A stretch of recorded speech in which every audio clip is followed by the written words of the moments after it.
আসসালামু আলাইকুম। নাজনীন আহমেদ স্বাগত জানাচ্ছি এনটিভির সকালের খবরে। ক্রাউন সিমেন্ট শিরোনাম দেখছিলেন, এবারে পুরো খবর।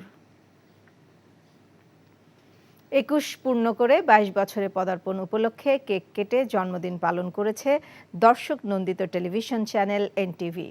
বুধবার সন্ধ্যায় রাজধানীর কারওয়ান বাজারে এনটিভির প্রধান কার্যালয়ে প্রতিষ্ঠানটির পরিচালক, বিভিন্ন বিভাগের কর্মকর্তারা কেক কেটে প্রতিষ্ঠাবার্ষিকী উদযাপন করেন। জন্মদিনের এই আয়োজনে উপস্থিত ছিলেন এনটিভি পরিচালক নুরুদ্দিন আহমেদ, আশফাক উদ্দিন আহমেদ।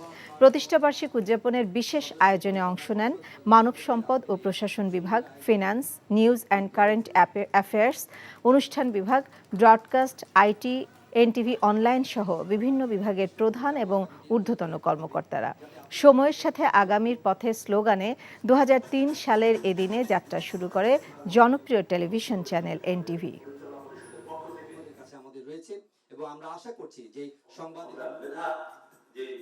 বাংলাদেশ এবং বাংলাদেশের বাইরে অগণিত সদস্যদের যারা এই এনটিভিকে ভালোবাসেন, তাদের সবাইকে জানাই এনটিভির পক্ষ থেকে এনটিভির শুভ জন্মদিন। আজকে আমরা এখানে একত্র হয়েছি একটি পরিবার। আপনারা জানেন, আমরা সবসময় বলে আসছি এনটিভি একটি পরিবার। তাই আজকের এই অনুষ্ঠানে যারা আমাদেরকে শুভেচ্ছা পাঠিয়েছেন তাদেরকে অভিনন্দন জানাই, শুভেচ্ছা জানাই। হাঁটি হাঁটি পা পা করে শৈশব কৈশোর পেরিয়ে এনটিভি যৌবনে পা দিয়েছে। তো এনটিভির এই ভরা যৌবনকে আমরা সর্বতোভাবে দেশবাসীর কল্যাণে এবং যারা দর্শক শ্রোতা আছেন তাদের ভালোবাসা এবং ভালো লাগাকে কেন্দ্র করেই সময়ের সাথে আগামীর পথে এগিয়ে যেতে চাই। এখন জন্ম সনদ দিয়ে খোলো বিকাশ স্টুডেন্ট অ্যাকাউন্ট। নিজের বিকাশ নিজে কর। সময়ের সাথে আগামীর পথে এগিয়ে চলার ২২ বছরে দর্শক নন্দিত টেলিভিশন চ্যানেল এনটিভি। নানা আয়োজনের মধ্য দিয়ে পালিত হয়েছে এনটিভির প্রতিষ্ঠাবার্ষিক। বুধবার দিনভর রাজনৈতিক, সামাজিক ও সাংস্কৃতিক অঙ্গন সহ নানা শ্রেণী পেশার মানুষের ভালোবাসায় সিক্ত এনটিভি পরিবার। হাসানুল শাওনের রিপোর্ট।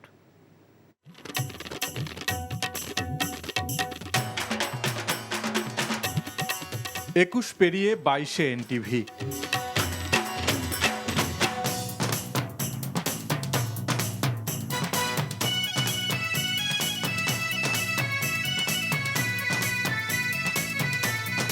তাই তো দর্শক শুভাকাঙ্ক্ষীদের ভালোবাসা প্রকাশ জনপ্রিয় চ্যানেল এনটিভির প্রতি।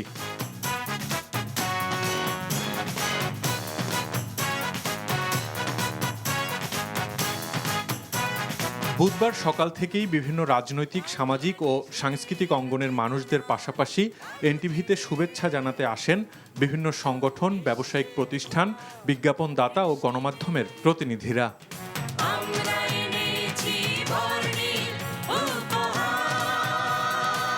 সবার আশা, অতীতের মতোই সামনের দিনেও দর্শকদের প্রত্যাশা পূরণ করবে এনটিভি। এনটিভি চেষ্টা করছে আগের সব ঐতিহ্যকে রক্ষা করতে। আশা করি ২১ বছর পার হয়ে ২২ বছরে পদার্পণ করলো, সেখানে এই বিষয়গুলোকে নিয়ে ভাববার অবকাশ আছে। সমস্ত চ্যালেঞ্জগুলি তারা সাহসিকতার সাথে অতিক্রম করেছে এবং মানুষের আস্থার দিকটা ধরে রাখার চেষ্টা করেছে। এনটিভির এই শুভ দিনে আমি শুধু এইটুকুই বলবো, আমি লিখতে চাই, আমি বলতে চাই, আমি দেখতে চাই কোনটা সাদা কোনটা কালো। এনটিভি এমনই একটা জায়গায় পৌঁছেছে, তাদের গ্রহণযোগ্যতা অনেকের টেলিভিশনের চেয়ে বেশি এবং তার জনপ্রিয়তাও বেশি। প্রতিষ্ঠাবার্ষিক উপলক্ষে উৎসবের আমেজ এনটিভিতে। দিনটিতে এনটিভির পর্দায় দর্শকদের জন্য আয়োজন করা হয় বিশেষ কিছু অনুষ্ঠান। আমরা বলছি যে গণমাধ্যম সমাজের দর্পণ, গণমাধ্যম বস্তুনিষ্ঠতা আর সুনামের মাধ্যমে এনটিভি জয় করেছে দেশ বিদেশের কোটি দর্শকের হৃদয়। অনুষ্ঠানের বৈচিত্র্য আর বিনোদন দিয়ে দর্শকদের মন জয়ের ধারাবাহিকতা আগামী দিনেও অব্যাহত থাকবে বলেই প্রত্যাশা সবার। আজকে ২২ বছর পূর্তি হলো এনটিভির, এবং সেই সঙ্গে আজকে আমার সঙ্গীত জীবনের যাত্রা ৬০ বছরের পালন করা হচ্ছে আজকের দিনেই। দুটো মিলিয়ে আমি খুবই আনন্দিত, খুবই ভালো লাগছে। দোয়া করছি এনটিভি আরও ভালো ভালো সুন্দর সুন্দর অনুষ্ঠান আমাদের উপহার দেবে, বিশেষ করে গানের অনুষ্ঠান। শুভ জন্মদিন এনটিভি। এভাবে যুগের পর যুগ সুনাম অক্ষুণ্ণ রেখে ভালো কাজে এগিয়ে যায়। সেই ব্যাপারটাই হয় এনটিভির ক্ষেত্রে, যে একেবারে আমার নিজের ঘর, এখান থেকে আমাদের যাত্রা শুরু হয়েছে। তো সেই জন্য এনটিভি একদম অন্যরকম একটা আবেগের নাম। এনটিভির লোগো, এনটিভির প্রোগ্রাম, এনটিভির নিউজ, প্রত্যেকটা জিনিস অনেক স্ট্যান্ডার্ড।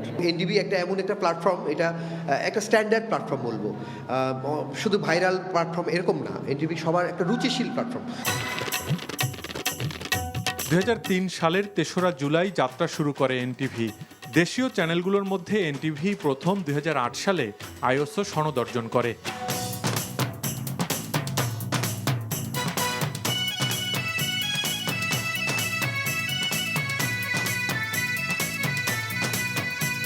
সামনের দিনগুলোতে আরও নতুন কিছু অনুষ্ঠান এবং তথ্য সংবাদের উপস্থাপনার মাধ্যমে আমাদেরকে আরও বেশি সম্পৃক্ত করবে। তাদের যে মূলনীতি এরা ঠিক রেখে সংবাদ পরিবেশনে এবং অনুষ্ঠানমালা প্রচার করবে, যেটা মানুষ এটা থেকে শিক্ষামূলক অনেক কিছু জানতে পারবে।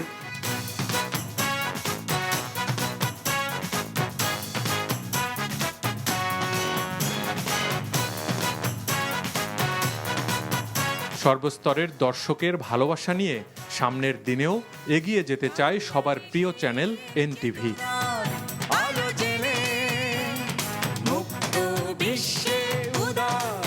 Hasanul Shaon, NTV news, Dhaka.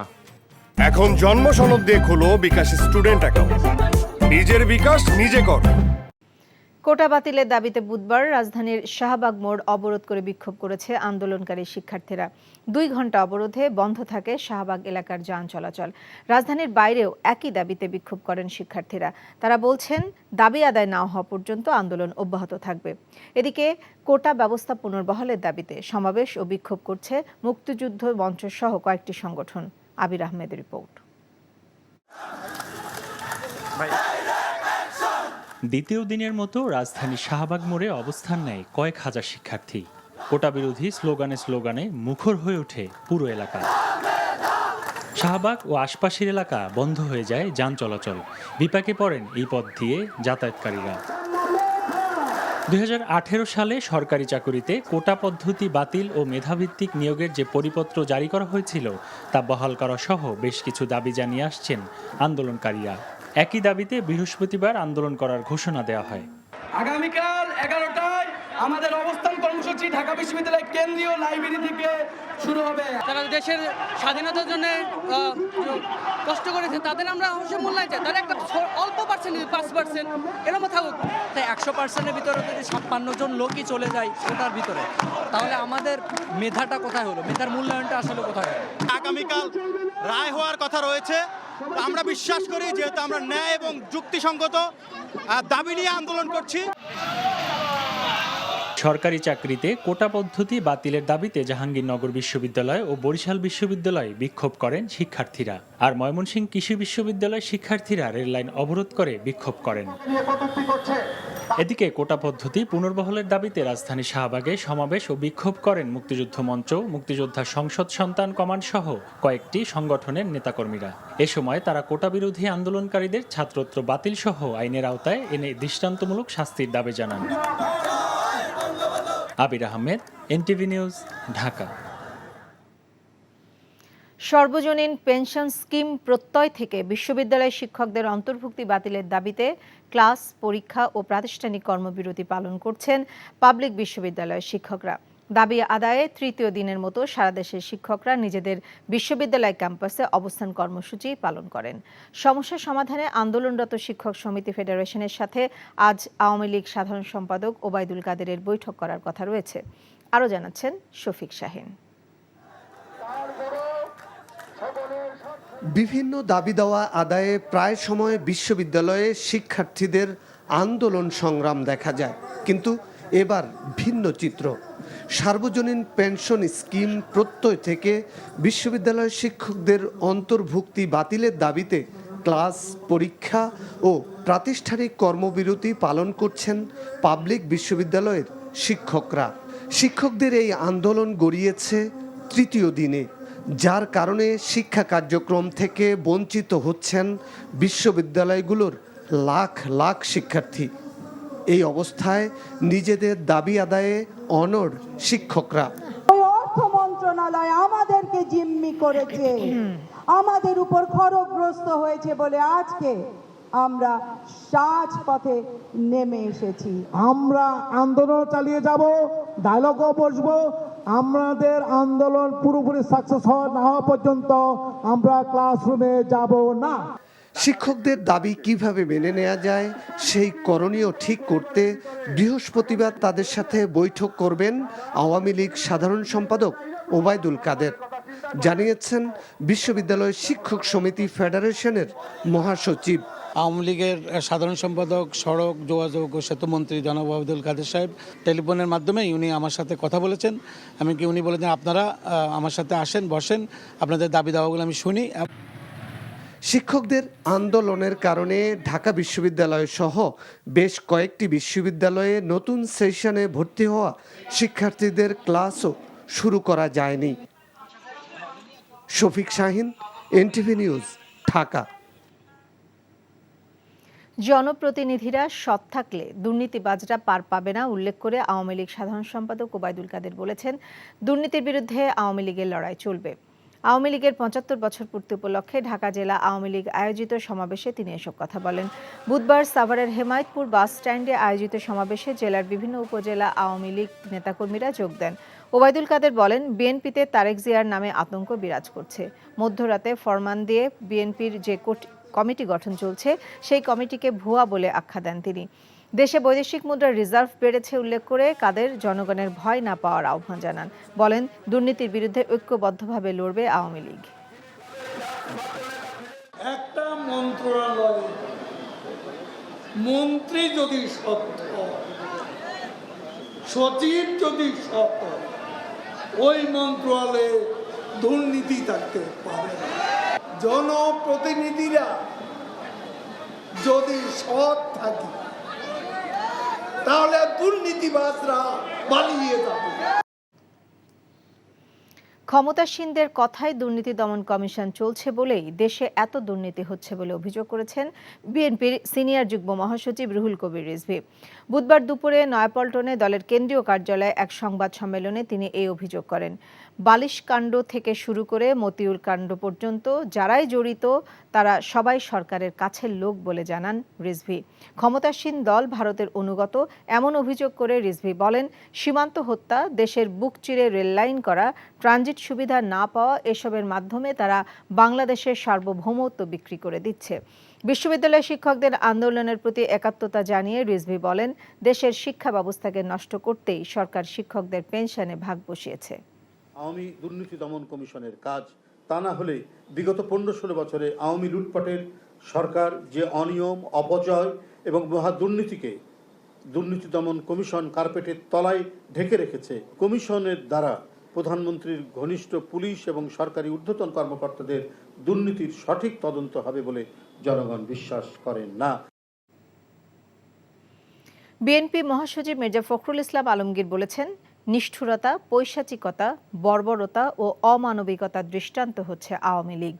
গণমাধ্যমে পাঠানো এক প্রেস বিজ্ঞপ্তিতে তিনি এই অভিযোগ করে বলেন, বেগম খালেদা জিয়ার নিঃশর্ত মুক্তির দাবিতে সারা দেশে বিএনপির শান্তিপূর্ণ সমাবেশে সরকারদলীয় সন্ত্রাসী ও আইনশৃঙ্খলা বাহিনী বিএনপি নেতাকর্মীদের উপর আক্রমণ চালিয়ে তাদের জখম করেছে। তিনি বলেন, বিএনপি নেতাকর্মীদের উপর ন্যাক্কারজনক হামলায় দলের নেতাকর্মীরা বিভিন্ন হাসপাতালে ভর্তি হয়েছে। মারজুক আহমেদ, কামরুজ্জামান এবং আতিকুর রহমান রাসেল সহ অনেক নেতাকর্মী এখনও নিখোঁজ রয়েছে। মির্জা ফখরুল বলেন, অবৈধ শাসন নিয়ে কেউ যাতে প্রতিবাদ করতে না পারে সেজন্যই সরকারের প্রশ্রয়ে এমন হামলা চালানো হয়েছে। পুরনো নিয়ম বদলে নতুনভাবে শুরু হয়েছে শিক্ষার্থীদের মূল্যায়ন পরীক্ষা। অর্ধবার্ষিকী পরীক্ষার আদলে ষান্মাসিক মূল্যায়ন নিয়েও চলছে সমালোচনা। পরীক্ষার আগের রাতে প্রশ্নপত্র ছড়িয়ে পড়ায় ক্ষোভ প্রকাশ করেছেন অভিভাবকরা। তবে এ নিয়ে দুশ্চিন্তার কারণ নেই জানিয়ে শিক্ষামন্ত্রী মহিবুল হাসান চৌধুরী নওফেল বলেছেন, এই পরীক্ষা দিয়ে মেধা যাচাই করা হচ্ছে না। নাজিবুর রহমানের রিপোর্ট। ফাইনালি তোমাদের প্রশ্নপত্র কিন্তু ষান্মাসিক মূল্যায়নের প্রশ্নপত্র আমাদের কাছে এসেছে এবং ঘোষণা দেয়া হয়েছিল ষষ্ঠ থেকে নবম শ্রেণীর ষান্মাসিক পরীক্ষা শুরুর ৩ ঘন্টা আগে নৈপুণ্য অ্যাপ থেকে প্রশ্ন ডাউনলোড করতে পারবেন প্রতিষ্ঠান প্রধান, কিন্তু আগের দিন রাতেই সেই প্রশ্ন ডাউনলোড করতে পারায় তা ছড়িয়ে পড়ে শিক্ষক ও শিক্ষার্থীদের কাছে। ঠিক আছে, তো তারপর দেখো সামাজিক অভিভাবকরা বলছেন পরীক্ষার আগের রাতে সামাজিক যোগাযোগ মাধ্যমে প্রশ্ন ছড়িয়ে পড়ায় এমন মূল্যায়ন পদ্ধতিতে লাভের চেয়ে ক্ষতিগ্রস্ত হচ্ছেন তাদের সন্তানরা। আর কালকে আমি দেখতেছি ও প্রশ্ন যেমন প্রশ্নটা আছে অ্যানসারটাও সাথে সাথে দেয়া, তাহলে ওদের পড়ার কোনো চাপই নাই। ওরা কি করে, ভবিষ্যতে ওরা কি করবে? কালকে যে ইউটিউবে প্রশ্ন প্লাস অ্যান্সার পাইলাম, ওটা লিখতে বাচ্চাদের হাইয়েস্ট 20 থেকে 25 মিনিট লাগবে, তাহলে 5 ঘন্টা কেন আমাদের বাচ্চারা এই ক্লাসের ভিতরে কি করবে? প্রথমবার তো একটু 19-20 হয় আর কি। তবে অভিভাবকদের উদ্বেগকে অযৌক্তিক বলে মনে করছেন শিক্ষামন্ত্রী। রাজধানীর একটি অনুষ্ঠানে প্রশ্নের জবাবে তিনি বলেন, নতুন এই মূল্যায়ন পদ্ধতিতে প্রশ্ন ফাঁসের কোনো বিষয় নেই। অ্যাক্টিভিটি বেসড লার্নিং যেটা আমরা বলছি এবং এক্সপেরিয়েন্সিয়াল লার্নিং, অভিজ্ঞতা ভিত্তিক, সেই কার্যক্রমে তাকে অংশগ্রহণ করতেই হবে। সে যদি আগে থেকে জানে কি কার্যক্রমে তাকে অংশগ্রহণ করতে হবে, সেখানে কোনো ক্ষতি নেই, এখানে ফাঁস হওয়ার কোনো বিষয় নেই। এটা পাবলিক পরীক্ষা নয়, এটা শ্রেণীকক্ষ ভিত্তিক পরীক্ষা। সেখানে প্রত্যেক শিক্ষার্থী অংশগ্রহণ করবেন, অংশগ্রহণের মাধ্যমে সেই শিক্ষার্থী প্রকাশ করবে তার শিখন ফল, যে লার্নিং আউটকাম, সেটা অর্জিত হয়েছে কিনা। নতুন মূল্যায়ন পদ্ধতিতে শিক্ষার্থীরা আরও সৃজনশীলভাবে গড়ে উঠবে বলে জানান মন্ত্রী। Najibur Rahman, NTV news, Dhaka. রাজধানী সহ দেশের বিভিন্ন এলাকায় বর্তমানে গ্যাসের সংকট দেখা দিয়েছে, তবে এই সংকট 15 জুলাইয়ের পর আর থাকছে না বলে জানিয়েছেন বিদ্যুৎ ও জ্বালানি প্রতিমন্ত্রী নসরুল হামিদ। বুধবার বিকেলে বঙ্গবন্ধু আন্তর্জাতিক সম্মেলন কেন্দ্রে সুনীল অর্থনীতি বিষয়ক এক আন্তর্জাতিক সম্মেলনের পার্শ্ব সেশনে আলোচনা শেষে সাংবাদিকদের এই কথা বলেন তিনি। এর আগে সেমিনারে একটি সেশনে সমুদ্র কেন্দ্রিক দেশের অর্থনীতির সম্ভাবনা তুলে ধরেন প্রতিমন্ত্রী। বলেন, গভীর সমুদ্রে বেশ খনিজ সম্পদের সম্ভাবনা থাকায় আন্তর্জাতিক দরপত্র আহ্বান করা হয়েছে। সেপ্টেম্বরে যা শেষ হবে। এছাড়া মাতারবাড়ি গভীর সমুদ্র এলাকায় হাইড্রোজেন পাওয়ারের সম্ভাবনা নিয়ে কাজ হবে বলেও জানান তিনি। গেল কয়েকদিনে টানা বর্ষণে হ্রদের পানি বৃদ্ধি পাওয়ায় কাপ্তাই পানি বিদ্যুৎ কেন্দ্রের উৎপাদন বেড়েছে।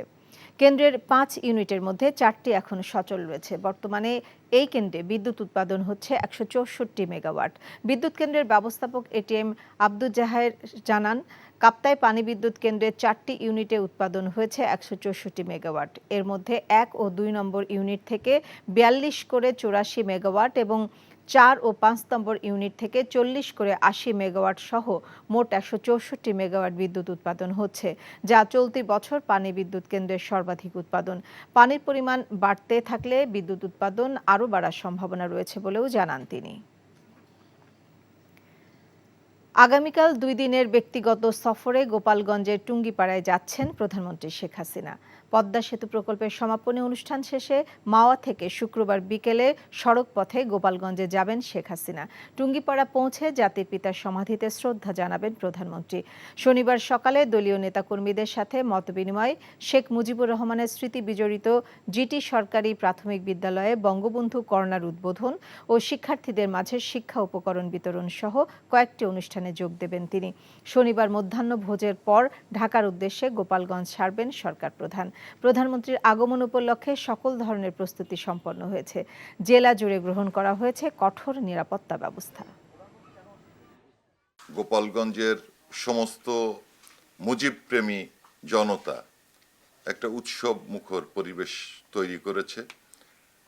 গোপালগঞ্জ জেলা আওয়ামী লীগ সহ সকল সংগঠনের নেতৃবৃন্দ প্রস্তুতি গ্রহণ করেছে কিভাবে মাননীয় প্রধানমন্ত্রীকে বরণ করবেন। আমাদের সকল প্রস্তুতি সম্পূর্ণ করেছি। মাননীয় প্রধানমন্ত্রীর এই কর্মসূচিতে জাতির পিতার সমাধিস্থলে শ্রদ্ধা নিবেদন, ফাতেহা পাঠ করবেন। এছাড়া জাতির পিতার স্মৃতি বিজড়িত জিটি স্কুলে স্থাপিত বঙ্গবন্ধু কর্নার উদ্বোধন করবেন এবং সেখানে প্রাথমিক শিক্ষার্থীদের মাঝে শিক্ষা উপকরণ বিতরণ করবেন। সিরাজগঞ্জে যমুনার পানি বেড়ে প্লাবিত হচ্ছে নতুন নতুন এলাকা, তলিয়ে যাচ্ছে চরের ফসলি জমি, পাশাপাশি নদী তীরে ভাঙনও অব্যাহত রয়েছে। গত এক সপ্তাহে এই অঞ্চলে অনেক ঘরবাড়ি, ফসলি জমি নদীগর্ভে বিলীন হয়ে গেছে। সিরাজগঞ্জ থেকে শরীফুল ইসলাম ইন্নার পাঠানো রিপোর্ট। এভাবেই একে একে নদী তীরবর্তী ঘরবাড়ি তলিয়ে যাচ্ছে যমুনার টানে। পানি বৃদ্ধির কারণে সিরাজগঞ্জে যমুনা নদীর তীরবর্তী অঞ্চলে বন্যা ও ভাঙন আতঙ্ক বিরাজ করছে। জেলার 9টি উপজেলার মধ্যে 5টি উপজেলা নদী তীরবর্তী অঞ্চল। প্রতি বছর বর্ষা মৌসুমে এসব অঞ্চলে ভাঙন দেখা দেয়। এবারও ভাঙন শুরু হয়েছে। শাহজাদপুর উপজেলার জালালপুর, কৈজুরি ও পাঁচিল এলাকায় ভাঙন তীব্র আকার ধারণ করেছে। আমার গ্রাম অনেকগুলো এই উত্তর নিম্ন শ্রেণী এই বছর মনে হয় যে 200 বিঘা সম্পত্তি ভেঙে আছে। যখন পানি এসে ভেঙে যায় তখন 1 খান 2 খান 5 খান করে বস্তায় না ফালায়। আমার এইদিক একটা বস্তা বড় নাই। 7 দিন যাবত নদীর ভাঙন খুবই বেশি, আমাদের ঘর বাড়ি দেবে যাচ্ছে। প্রশাসনের কোনো খোঁজ খবরই নাই, এখানে বলে মেম্বার চেয়ারম্যান বলে কেউ দেখার জন্য আসে নাই। গত এক সপ্তাহে এই অঞ্চলে 15টি ঘরবাড়ি, ফসলি জমি নদীগর্ভে বিলীন হয়ে গেছে বলে স্থানীয়রা জানায়। প্রতিদিনই বাড়ছে নদীর পানি। ভাঙন রোধে পর্যাপ্ত পরিমাণ জিও টিউব ডাম্পিং করা হচ্ছে। এছাড়া আমাদের উক্ত এলাকায় সিসি ব্লক ম্যানুফ্যাকচারিং প্রক্রিয়াধীন রয়েছে। ম্যানুফ্যাকচারিং শেষ হলে আমাদের কিন্তু স্থায়ী যে তীর রক্ষা বাঁধ সেটি নির্মাণ শুরু হবে। তীব্র ভাঙনে ঘরবাড়ি সরিয়ে নেওয়ার সময় পাওয়া যাচ্ছে না। ভাঙন রোধে পানি উন্নয়ন বোর্ড বালির বস্তা ফেললেও তা পর্যাপ্ত নয় বলে এলাকাবাসী জানিয়েছেন। NTV news desk. এই ছিল সকালের খবরে। এই খবরের ভিডিও সহ আপডেট জানতে ভিজিট করুন এনটিভি অনলাইন www.ntvbd.com। এছাড়াও এনটিভির জনপ্রিয় সব অনুষ্ঠান ও খবরের আপডেট জানতে ভিজিট করুন আমাদের ইউটিউব ও ভেরিফাইড ফেসবুক পেজ। সবাইকে ধন্যবাদ।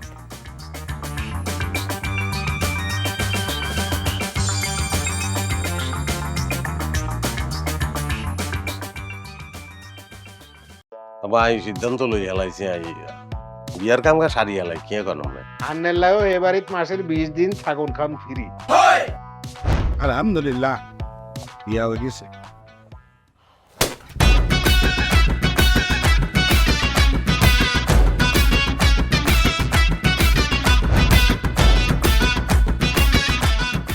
জীবনে কোনোদিন হুইনছেন লাউ আর কচুলই পোলার হোর বাড়িত কেউ গেছে আর কথার বাইরে যদি এক পা আপনি যান আই আন্নেরে সুজা তালাক দি দিমু, বুঝছেন নি? ভাইয়া কিছু টিয়া পয়সা দেন। কামর দে আরে খাই পেলা, লবণ দিয়ে আরে খাই পেলা। আই চাই না আর জামাই ঘর জামাই থাক, আন্নে আমারে আন্নেকো বাড়িতে লই চলেন। হায় আল্লাহ রে, কাশেম কাশেম আমনেরে বহায় বহায় খাওয়াইতে পারতাম না, আন্নে কাম করি খান। এরে কাম করছি নি খেতে কোনোদিন নাই। আচ্ছা আর জীবনটা লই তুই এরকম চিনিমিনি কিল্লেই কিল্লি। তুই কি আর হোলারে বিয়ে দিয়ে ওর বাড়িতে আড়াইছ না জেলখানা ঢুকাইছস? অন আরে তো ওই বাড়িতে একবার যাইতে হতো না, কিনলে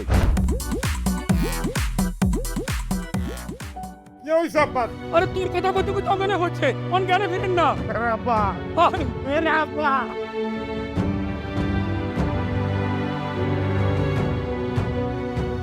ওরে আর ডঙ্গের কথা রে, আমরা বলি স্বামী স্ত্রী, শুনেন আন্নে আর কাগজের স্বামী, মনে প্রাণে ন। সরি আন্নে কালকে ও নাইগারে এতিমের লাইন হারাইতে চলে গেছেন, এত রান্না টিয়া হয়েছে ক্যাশ কিচ্ছু দিয়ে যান না। আর আব্বুল্লাহকে একবেলা কথা কইছেন না হাইলে কলজে হাঁড়ি পড়ি যাই ভাই। ব্যাকের লই মিলিমিশি কেন থাকুন যায়, কেমনে শান্তিতে থাকুন যায়, বাইসেন কোনো দিন এমনি। তুই ঠিকই কইছিস বাজে, ঠিকই কইছিস। তুই আয়সার লোভে করি আয় আর কোনো দিকে চাইবার সুযোগ হয়নি, কোনোদিন ভাবিও না। অথচ মানুষ এই দুনিয়াতে বাঁচতে গেলে আরো যে মানুষ লাগে সেটা তো আমি জানতাম না। এখন জন্ম সনদ দিয়ে খোলো বিকাশ স্টুডেন্ট অ্যাকাউন্ট। নিজের বিকাশ নিজে কর।